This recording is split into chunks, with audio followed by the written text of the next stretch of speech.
Tennessee can absolutely play with Georgia. Will Tennessee win? I don't know. I don't know if I'll predict that. Probably not, based on last week. But Tennessee can absolutely play with Georgia. But who are the Georgia Bulldogs? The back-to-back national champions. How good is Georgia this year? We're going to dive into Georgia looking ahead here on this Wednesday, Locked On Vols. You are Locked On Vols, your daily podcast on the Tennessee Volunteers. Part of the Locked On Podcast Network, your team every day.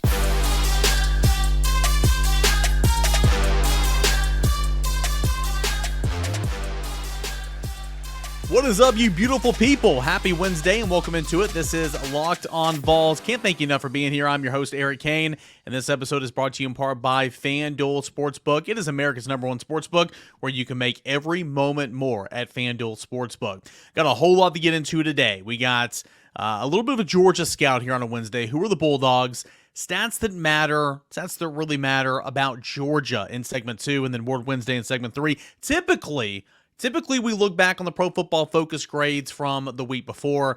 But guys, I'm going to be honest with you. I'm tired of talking about Missouri. I know you're tired of talking about Missouri. Those Pro Football Focus would be depressing as heck. And so we're not going to do it.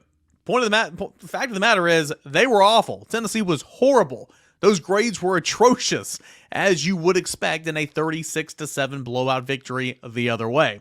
So we're going to look ahead, continuing to turn the page Tuesday. That was yesterday. We're going to look ahead Wednesday today, and of course we get into Josh Ward and kind of shaking up the lineup a little bit this week.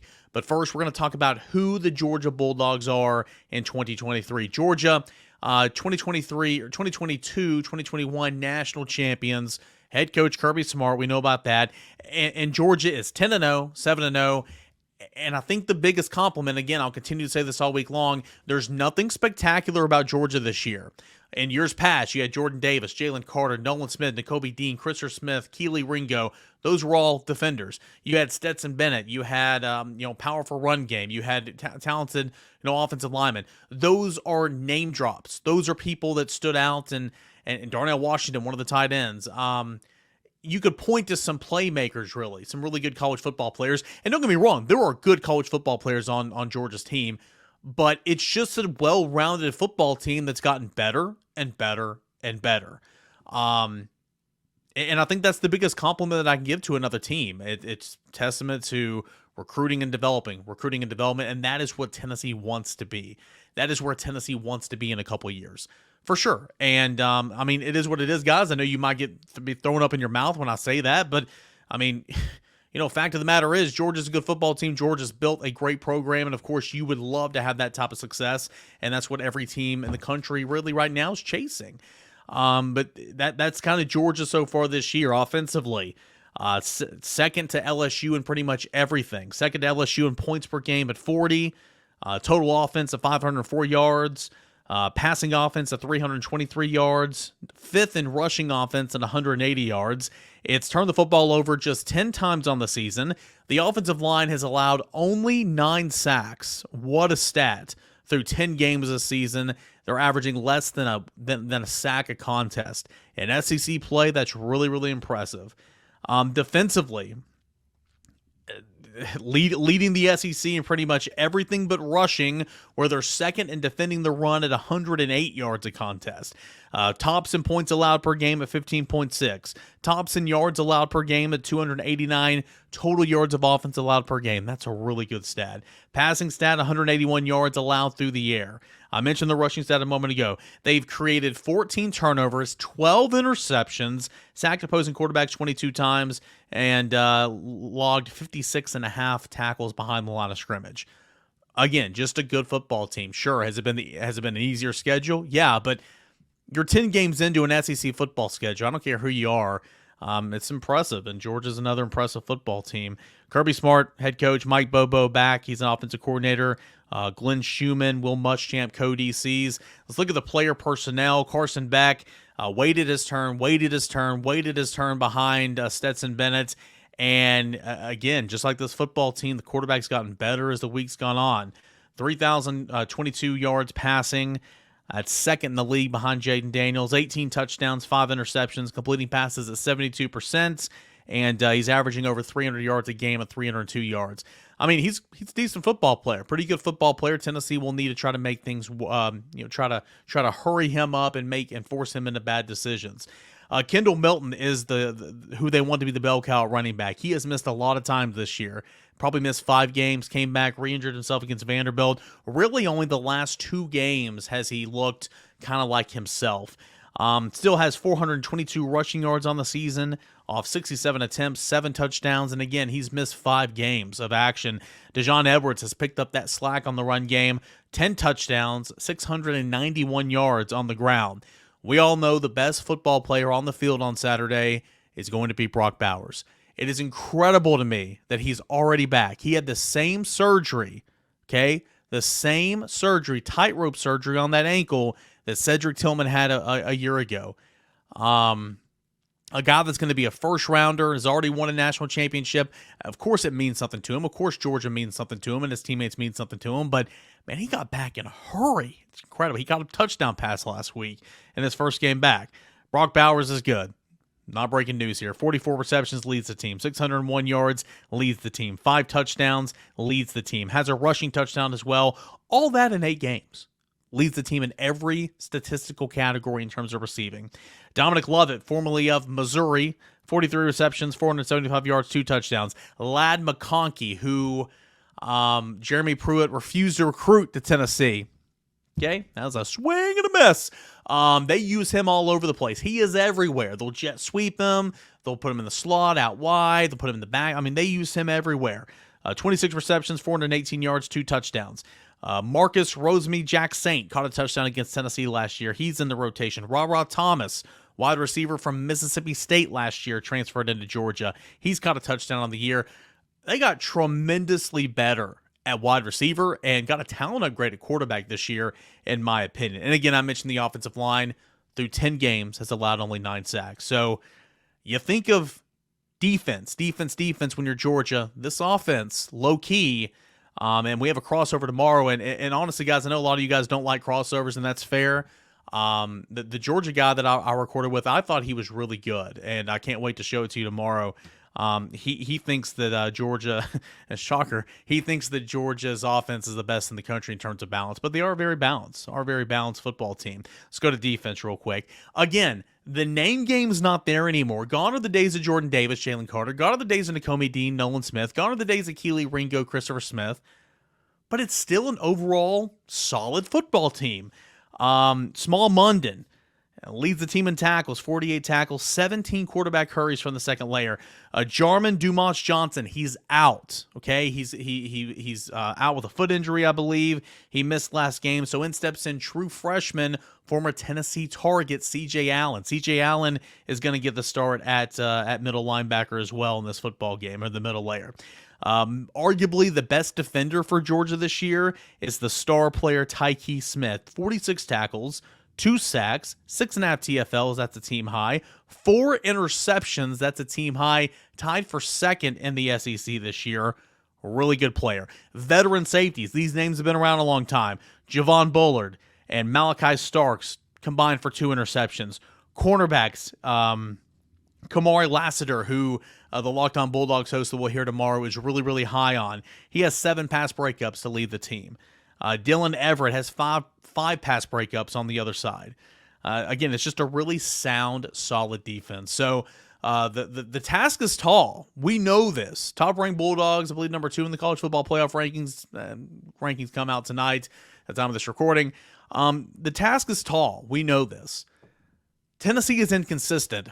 We know this. But we also know that Tennessee is a different football team when you play at home compared on the road. Tennessee can absolutely win this football game. Tennessee can absolutely play in this football game.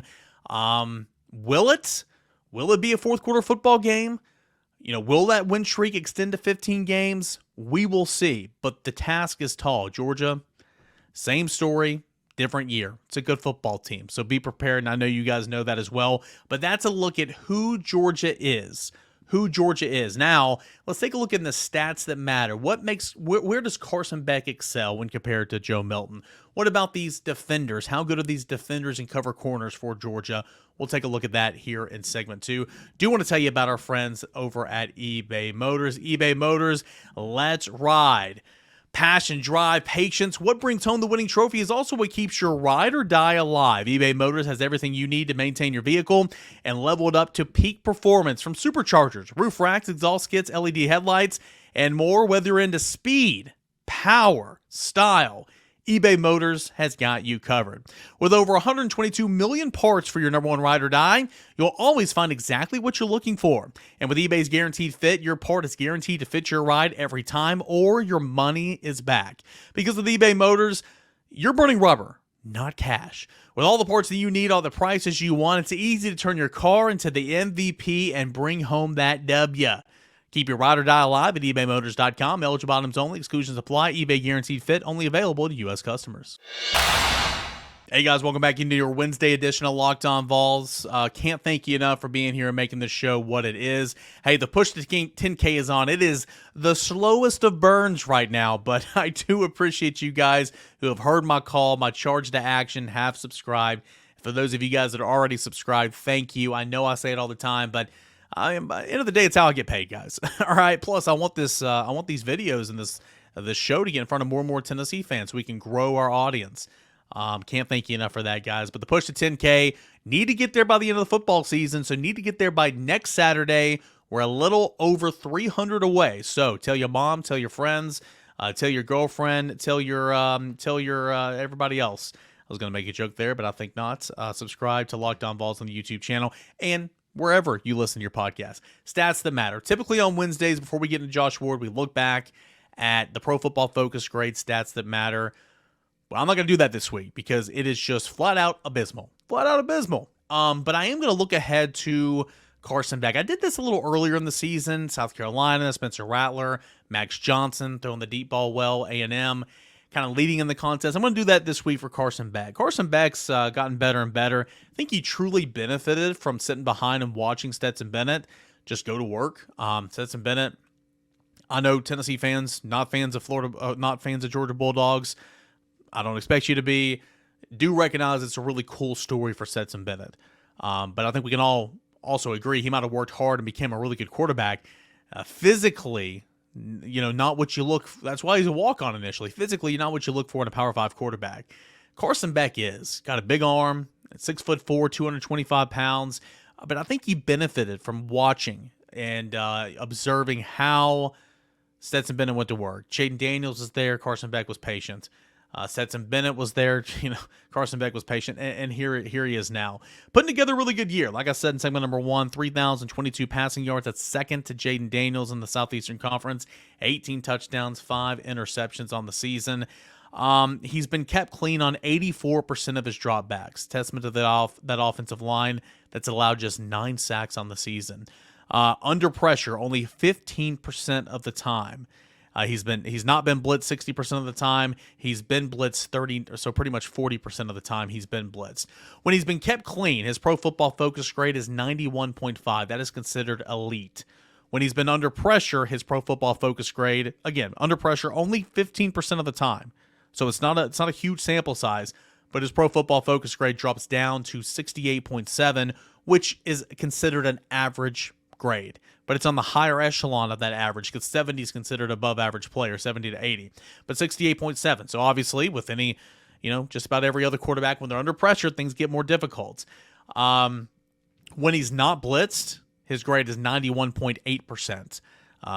Obviously that's an elite grade. When he is blitzed, he's still at 77%, which is the upper echelon of an above average quarterback for Carson Beck. So again, he's putting in the work right here. Let's look at passing depth. Where does he excel in a spray chart?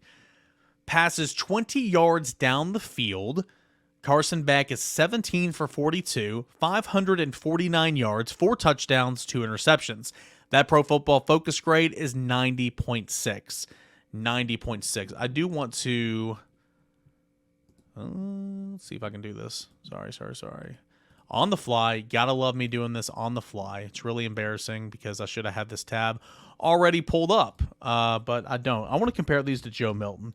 Joe Milton's got better as the year's gone on. We know this, and we haven't really taken a look at Joe Milton's Pro Football Focus stats here in a little bit. All right, so Carson Beck, 20-plus yards down the field, 17 of 42, 549 yards, 4 touchdowns, 2 interceptions.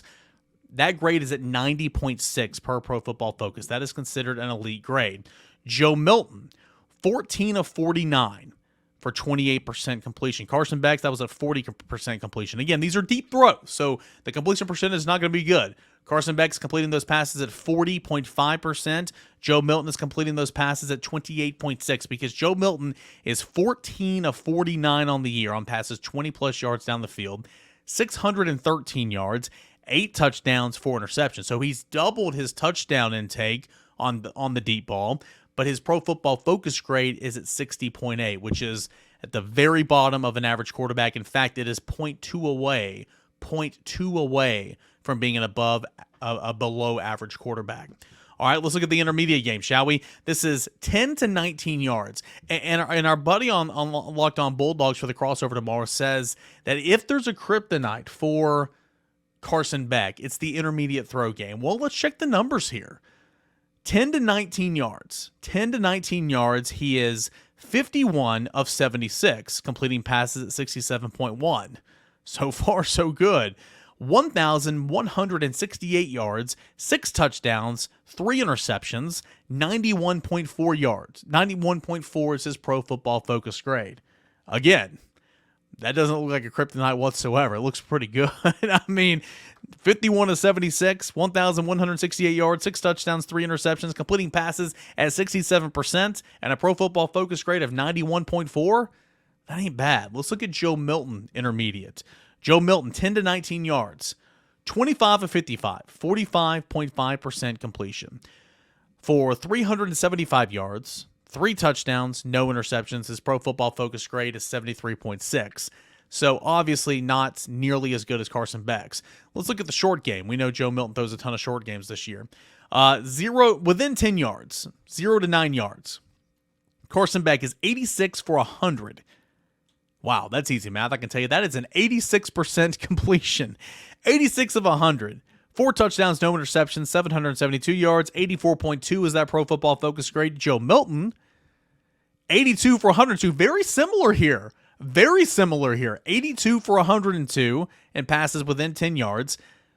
80.4% completion, 804 yards, 3 touchdowns, 1 interception. Pro Football Focus grade is 69.6.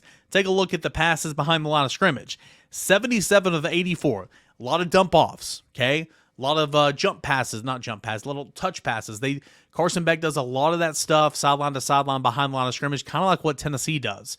77 of 84. So he's completing 92% of his passes behind the line of scrimmage. 4 touchdowns, no interceptions, 541 yards. 75.1 is his Pro Football Focus grade. Joe Milton, 69 for 75. 92% behind the line of scrimmage. 487 yards, 2 touchdowns, no interceptions. 65.4% is his completion percentage. So I really think Joe Milton and Carson Beck are very similar in some areas. However, the intermediates, Carson Beck is... Let's see here. Carson Beck is significantly better in the intermediates. And on the deep passes, Joe Milton's thrown more touchdowns. Joe Milton has thrown for more yards, but Carson Beck has completed more deep passes. 17 of 42. Joe Milton is 14 of 49.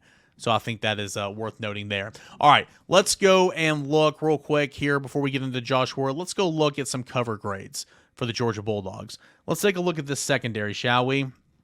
All right, Malachi Starks. Malachi Starks is the free safety. He is allowed 13 receptions on 24 targets on the year for 117 yards. He's allowed 3 touchdowns. He has logged 2 interceptions and he's broken up 5 passes. All right, so it's a pretty solid stat line. The interceptions help. The PBUs help as well. Javon Bullard's a safety. He's allowed 9 receptions on 15 targets, okay, for 73 yards. That's really, really solid. He's picked off 2 passes, allowed no interceptions. So Javad Bullard, though only 15 targets his way, he's been really, really solid through the air. Tyke Smith is the star player, and he's been really, really good this year. Of the 41 times Tyke Smith has been targeted through the air, he's given up 23 receptions. So opponents are completing 56.1% of their passes towards him. Okay, well, he's got 4 interceptions. That's not bad. He's allowed only 155 yards, and he's allowed 3 touchdowns, but again, he has 4 interceptions. Pretty good. Kamari Lassiter, who I've heard a lot of good things about this week. 36 times he's been targeted at the cornerback position. He's only given up 16 receptions, only given up 193 yards. All right, he has 4 pass breakups, no interceptions. He's not allowed a touchdown. So Lassiter's turning into a pretty solid season so far. And then finally, the other cornerback is Dylan Everett. He's been targeted 39 times, giving up 21 receptions. He's given up 271 yards. So if Tennessee wants to go and pick on somebody, go find Dylan Everett.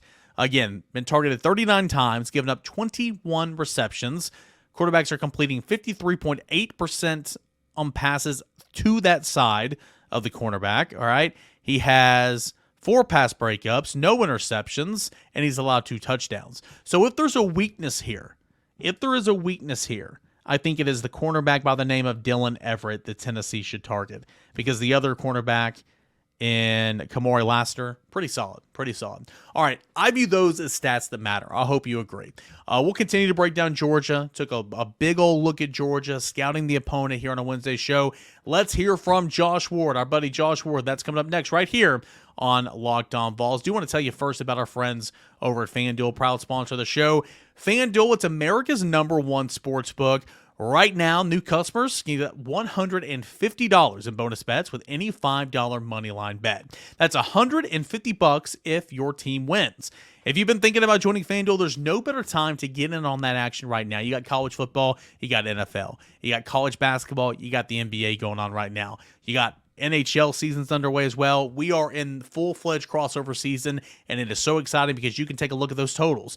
We love overs here on Locked On Vols, but you can play those unders as well. Spreads and player props, especially if you're new to the game. Player props is something fun and enjoyable and simple that you can pay attention to, so you can put some coin in your pocket. Visit FanDuel.com/lockedon and kick off the NFL season today. FanDuel, the official partner of the NFL.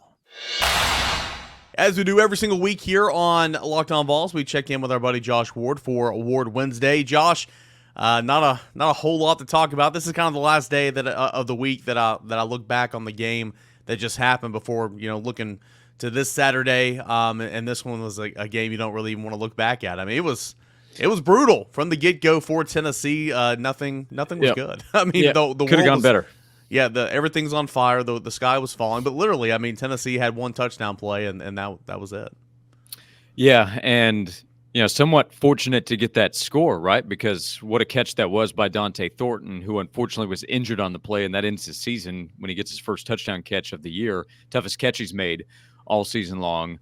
If he doesn't make it, you're not scoring a touchdown, I guess, most likely the rest of the game. So it's brutal, Eric. I thought Missouri had a really good chance to win. I thought Tennessee would win the game, and I thought Tennessee was the better team going in, but Missouri proved me wrong and proved a lot of people wrong, because Missouri looked like the team that should have been fresh coming off an easy game against UConn, and Tennessee looked like the team that had just played this tough physical game and was going to be let down the next week. And everybody who's disappointed or upset or frustrated by the result and the performance over 60 minutes deserves to be. There's the loss, and then there's how you look in the loss, and Tennessee looked really bad.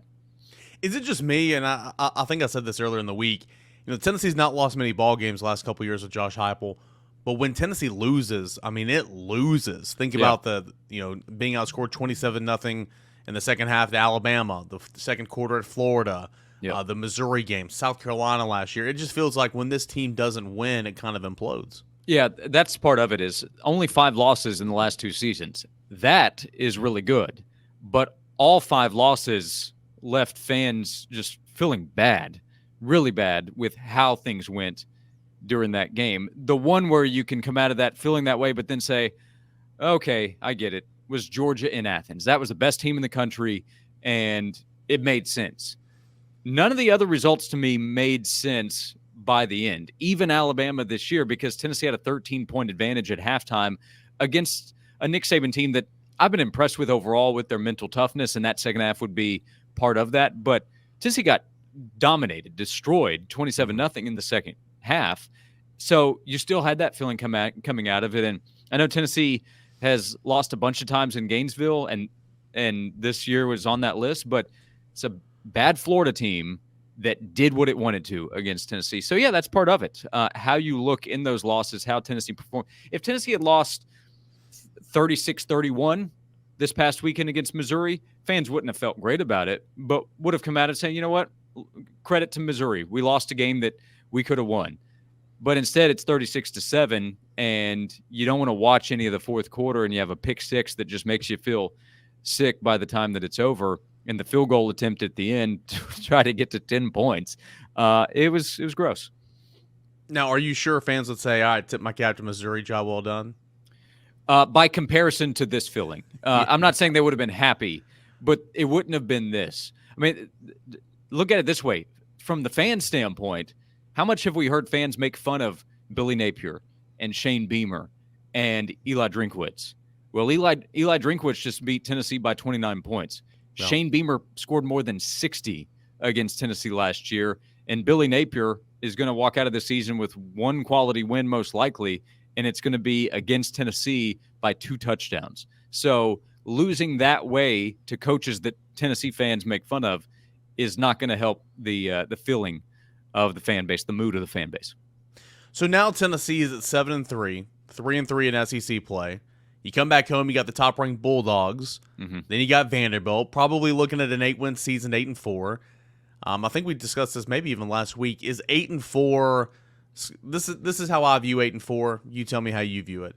Sky's not falling. Shouldn't be calling for Josh Heupel's head. Nothing. Yeah. That's not the issue there.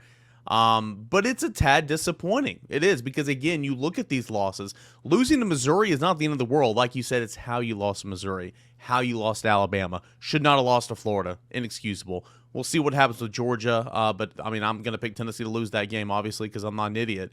8-4 is a tad bit disappointing, and I think a lot of that stems from how you lost these games. And, of course, even though you knew you'd take a step back from last year, losing NFL talent, Heisman caliber quarterback, Biletnikoff Award winner, top 10 tackle, I still think that it's set up like they won 11 games last year. I mean, this thing's going to be humming. The expectations kind of rose a little bit. I think 8-4 is a tad bit disappointing when I picked 9-3 at the beginning of the season. Yeah. Unless you just went in with low expectations and you expected a big step back from last season, then I think this season is pretty obviously a disappointment from a number of different ways. Tennessee had raised the standard of what they expected internally over the last couple of years. So 8-4 would be short of that. The odds makers had Tennessee's number at 9.5. 9 would be just under that, but understandable, explainable. It's right in line. 8-4 is not. 8-4 also means 4-4 in conference. 4-4 in conference is nothing to celebrate. It's nothing to blow everything up over.